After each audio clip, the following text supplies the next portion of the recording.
வணக்கம். ஹோர்முஸ் நீரிணையை திறப்பதற்கு ஈரானுக்கு அமெரிக்க அதிபர் டொனால்ட் ட்ரம்ப் 48 மணி நேர கால அவகாசம் கொடுத்திருக்கின்றார். அதாவது போரை வென்று விட்டதாகவும் ஈரானை அழித்து விட்டதாகவும் கூறிய நிலையில் இப்போது ஈரானுக்கு 48 மணி நேர அவகாசம். அந்த அவகாசத்தில் ஈரான் அதை திறக்கவில்லை என்று சொன்னால் ஈரானின் எரிசக்தி நிலையங்கள் அனைத்தையும் தரமட்டமாக்குவேன் என்று கூறியிருக்கின்றார். ஈரானும் பதிலுக்கு தானும் பிராந்தியத்தில் உள்ள அத்தனை எரிசக்தி நிலையங்களையும் தரமட்டமாக்குவேன் என்று கூறியிருக்கின்ற நிலையில் இப்போது 36 மணி நேரங்களே இருக்கின்ற நிலையில் எல்லோரும் ஒரு மிகப்பெரிய ஒரு எதிர்பார்ப்போடு காத்திருக்கிறார்கள். இந்த நிலையில் இந்த ஹோர்முஸ் நிலை தொடர்பாக படைத்துறை ஆய்வாளர் பிரேசில் நாட்டைச் சேர்ந்த டியோகோ ஜெனிட்டா என்ற பிரதேசத்தைச் சேர்ந்த பிரேசிலின் பேட்ரிசியா மேரின்ஸ் எனக்கு மிகவும் பிடித்த ஒரு படைத்துறை ஆய்வாளர்களில் ஒருவர். அவர் சில கருத்துக்களை கூறியிருக்கின்றார். என்ன கூறியிருக்கிறார் என்று பார்ப்போம். இந்த ஹோர்முஸ் நீரிணை குறித்து ஈரானின் புவியியல் மற்றும் இராணுவ நிலைப்பாடு தற்போதைய அமைப்பில் அந்த நீரிணையை கிட்டத்தட்ட ஊடுருவ முடியாதவாக அவர்களின் புவியியல் மற்றும் இராணுவ நிலைப்பாடு அமைந்திருக்கிறதாக கூறுகிறார்கள். முற்றிலும் இராணுவ கண்ணோட்டத்தில் இந்த நெருக்கடி புள்ளியில் ஈரானுக்கு இத்தகைய சாதகத்தை வழங்கும் குறிப்பிட்ட திறன்கள், அதாவது ஏவுகணைகள், கன்னிவெடிகள், ட்ரோன்கள் அல்லது நிலப்பரப்பின் அனுகூலங்கள் இவை என்று கேட்கப்பட்ட போது அவர் அளித்த பதில் என்னவென்று சொன்னால், முதல்ல முன்னிலைப்படுத்த வேண்டிய விடயம் உள்ளூர் புவியியல் மற்றும் அதை ஈரான் எவ்வளவு திறம்பட பயன்படுத்துகிறது என்பதுதான். ஈரானிய பக்கத்திலிருந்து ஹோர்முஸ் நீரிணையின் புகைப்படத்தை பார்த்தால் அந்த நீரிணை மலைகளால் சூழப்பட்டிருப்பதை பார்க்கலாம். அதனுடன் அளவீட்டு தரவுகள் சரியாக 50 தொடக்கம் 70 மீட்டர் ஆழத்தை காட்டுகின்றன. அதாவது இந்த கடல் நீர் கடல் பகுதி ஆழம் குறைந்தது 50 தொடக்கம் 70 மீட்டர். இது பெரிய கப்பல்களையும் நீர்மூழ்கி கப்பல்களையும் மிகவும் எளிதில் தாக்கக்கூடியதாக்குகின்றது. அந்த ஆழமும் ஈரானுக்கு சாதகமாகத்தான் இருக்கின்றது. அதே நேரத்தில் ஈரானிய குட்டி நீர்மூழ்கி கப்பல்கள், மினி சப் என்று சொல்கிறது, அதிவேக தாக்குதல் படகுகள் FAC, அதாவது இது அதாவது விடுதலை புலிகள் வைத்திருந்தது போல அது சிறிய வேக படகுகள் 2 பேர் ப்ரௌனிங் 50 காலிபர் துப்பாக்கிகளுடன் போவார்கள். ஆனால் அதில் ஈரான் படகில் என்ன என்றால் அவர்கள்ட்ட ஏவுகணையும் அதில் பொருத்தப்பட்டிருக்கும். கிட்டத்தட்ட 300 படகுகள் இருக்கின்றது அவர்களிடம். அந்த FAC என்ற அந்த படகுகள் மற்றும் கன்னிவெடிகள், ஆளில்லாத மேற்பரப்பு கப்பல்கள் USV என்று சொல்கிறது, அதாவது சர்ஃபஸ் வெசல்ஸ், அது ஆளில்லாத ட்ரோன்ஸ், ட்ரோன்ஸ் என்று சொல்கிறது, மற்றும் ஆளில்லாத நீர்மூழ்கி கப்பல்களுக்கு அதே போல் ட்ரோன்ஸில் தண்ணிக்கு கீழாக போகிறதும் இருக்கின்றது. அவையெல்லாம் ஈரானுக்கு சாதகமாக இருக்கிறது இந்த ஆழங்குறைந்த கடல் என்றபடியால். ஈரானின் ஆயுத களஞ்சியம் இந்த வகையான போருக்கு அவர்கள் பிரத்யோகமாக அந்த ஆயுத களஞ்சியத்தை வடிவமைத்திருக்கிறார்கள். அதாவது சிறிய நீர்மூழ்கி கப்பல்கள், ஏவுகணைகள் பொருத்தப்பட்ட அதிவேக படகுகள், மேற்பரப்பு ட்ரோன்கள், நீருக்கடியில் இயங்கும் ட்ரோன்கள் மற்றும் கப்பல் எதிர்ப்பு ஏவுகணைகளை பயன்படுத்தி நீரிணையில் எதிரிகளை பதுங்கி தாக்குவது என்பது அவர்களின் உத்தியாக இருக்கப் போகிறது.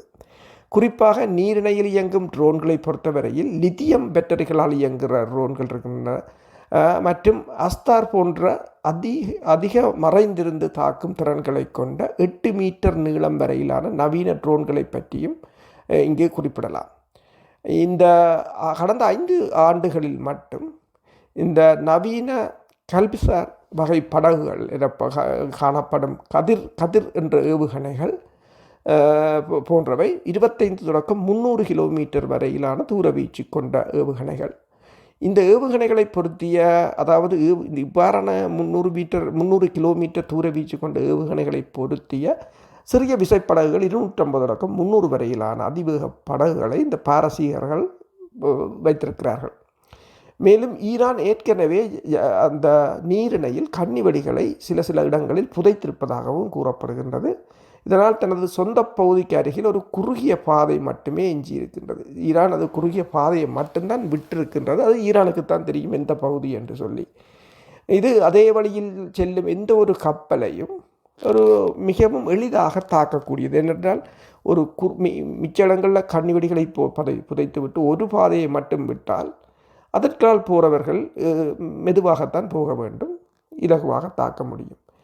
இந்த ஏவுகணை மற்றும் ட்ரோன் நிலைகளில் பல இந்த நீரிணையின் இருபுறமும் உள்ள மலைத்தொடர்களுக்குள் பதிக்கப்பட்ட மினி பங்கர்கள் என்று சொல்வது அதற்குள் அமைந்திருக்கின்றன. மேலே கூறப்பட்ட அனைத்து வான்வழி ட்ரோன்கள் மற்றும் கப்பல் எதிர்ப்பு ஏவுகணைகளால் தாக்கப்படுவதை நாங்கள் கற்பனை செய்து பார்த்தால் எவ்வாறு இருக்கும் என்று முன்னரும் கூறியிருந்தார். இதே ஆய்வாளர் தான் முன்னரும் கூறியிருந்தார். அதாவது இந்த போர் தொடங்க முதலே கூறியிருந்தார், துபாய் மிகப்பெரிய மால்களில், ஷாப்பிங் மால்களில் ஏவுகணை விழும்போது மக்கள் சிதறி ஓடுவதை பார்த்து ஒரு கற்பனை செய்து பாருங்கள் என்று. இவ்வாறான சண்டை தேவையாண்டு, ஆனால் அது அவர்கள் சண்டையை துவக்கினார்கள்.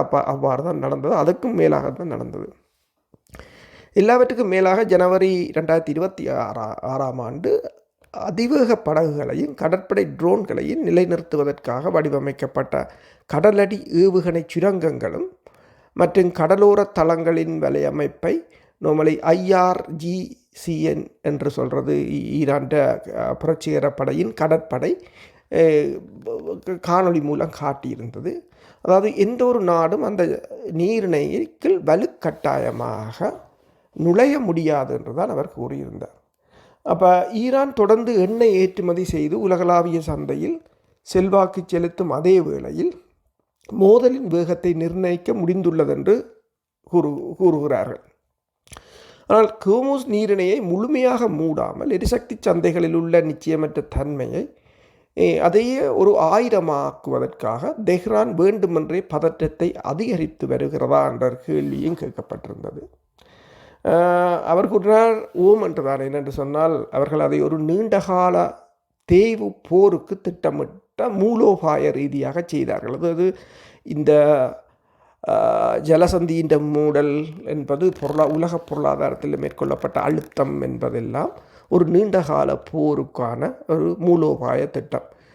சந்தையின் ஏற்ற இறக்கங்கள் மற்றும் உயர்ந்து வரும் எண்ணெய் விலைகள் ஈரான் ட்ரம்ப் மீது அரசியல் அழுத்தத்தை அதிகரித்ததன் மூலம் ட்ரம்ப் மீதான அரசியல் அழுத்தம் அதிகரித்து வருகின்றது.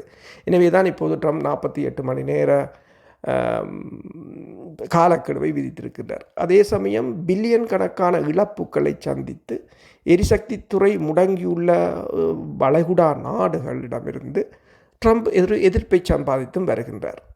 கத்தார்ன்ற எனர்ஜி LNG போன்ற நிறுவனங்கள் திரவ இயற்கை வாயு LNG உற்பத்தியை முற்றிலுமாக இப்போது நிறுத்திவிட்டன. அரம்கோ பாதி அளவுதான் இயங்குகின்றது. அபுதாபியின் ANDNOC என்ற நிறுவனம் செயற்பாடுகளை கணிசமாக குறைத்திருக்கின்றது. ஈரானிய அச்சுறுத்தல்களை தொடர்ந்து வளைகுடா பகுதிகளில் தங்கள் இருப்பை குறைத்துள்ள பெரிய தொழில்நுட்ப நிறுவனங்கள் மற்றும் நிதித்துறை பற்றிய நிறுவனங்கள் நிதி இழப்புகளை சொல்லவே தேவையில்லை. பாரசீகர்கள் தங்கள் எதிரிகளுக்கு எதிராக வெளிப்புற மற்றும் உள் அரசியல் பொருளாதார அழுத்தங்களை கொண்ட ஒரு சமச்சீரற்ற போரை நடத்தி வருகின்றார்கள். அதாவது இது உலக பொருளாதாரத்தை பாதிக்கின்ற அதே சமயம் உள்ளூரிலும் பல நாடுகள் இடிந்து விழக்கூடிய ஒரு நிலையை ஏற்படுத்தி கொண்டிருக்கிறது. இந்த நாடுகள் அத்தனை நாடுகளுடைய எதிர்ப்பும் அமெரிக்கா மீது தான் திரும்ப போகின்றது என்றதுதான். இதில் அவர்களுடைய வெற்றி வெளிப்படையாக தெரிகிறது.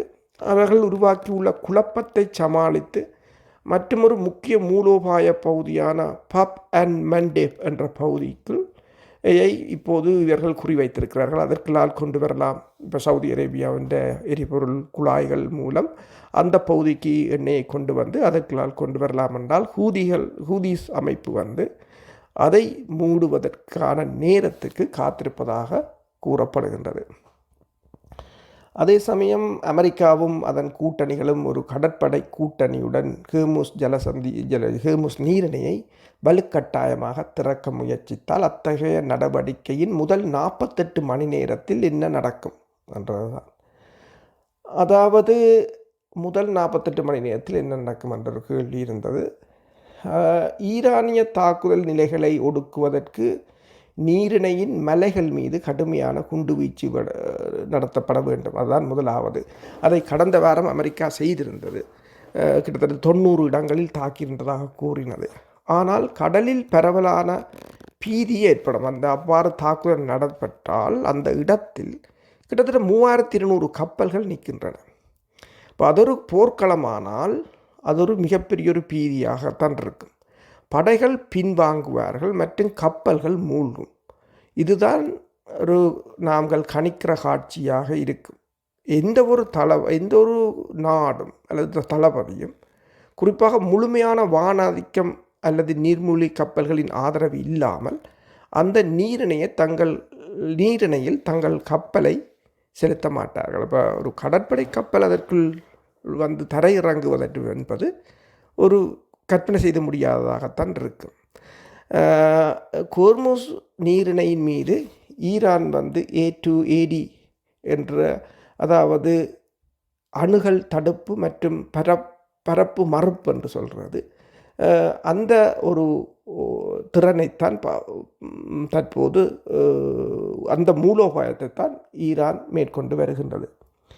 ஈரானின் குறுகிய தூர கப்பல் எதிர்ப்பு ஏவுகணை திறன் பெரும்பாலும் அப்படியே தான் இருக்கின்றது. அதை அவர்கள் பெருமளவில் பயன்படுத்தவில்லை. ட்ரோன்கள் மற்றும் ஏவுகணைகள் மற்றும் அதிவேக படகுகளை பயன்படுத்தி நடத்தப்படும் இந்த வகையான முழுமையான தாக்குதல்களுக்கு வளைகுடாவில் உள்ள மேற்கத்திய கடற்படை கப்பல்கள் எவ்வளவு பாதிக்கப்படலாம் என்ற ஒரு கேள்வியும் இருந்தது. பெரிய கப்பல்கள் முற்றிலும் பாதிக்கப்படக்கூடியவை. ஏனென்றால் அவர்கள் ஜலசந்திக்குள் வருவதென்றால் மெதுவாகத்தான் வர வேண்டும். அதை இலகுவாக தாக்கி விடுவார்கள்.